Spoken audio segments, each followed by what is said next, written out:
Swiss bank એકાઉન્ટનું નામ આવે અને લોકો બોલે બ્લેક મની. પણ આ ગેમ અને મૂવીઝ જેવું સિમ્પલ નથી અને આજે પણ મોસ્ટલી ઇલીગલ છે. પહેલા ટાઈમમાં સ્વિસ બેંક્સમાં નંબર્ડ એકાઉન્ટ્સ હતા. એકાઉન્ટ હોલ્ડરનું નામ નહીં, ખાલી નંબર યુઝ થતો, એટલે રિયલ ઓનર ટ્રેસ કરવો મુશ્કેલ હતો. ઘણું બ્લેક મની શેલ કંપનીઝમાં ફરકતું. પેપર પર એક ફોરેન કંપની, બેંકમાં પૈસા કંપનીના નામ પર. એકચ્યુઅલ ઓનર બેકગ્રાઉન્ડમાં છુપાયેલો.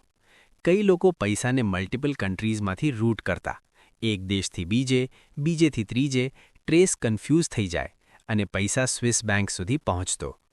એક ઓર શોકિંગ ફેક્ટ, પૈસા કેશ ફોર્મમાં પણ યુરોપ સુધી પહોંચડતા અને પછી બેન્કિંગ સિસ્ટમમાં એન્ટર થતો. આ બધું માફિયા અને કરપ્શન કેસીસમાં એક્સપોઝ થયું છે. પણ ઇમ્પોર્ટન્ટ ટ્વિસ્ટ આવે છે અહીંયા. આજે સ્વિટ્ઝરલેન્ડ એટલું સિક્રેટિવ નથી રહ્યું.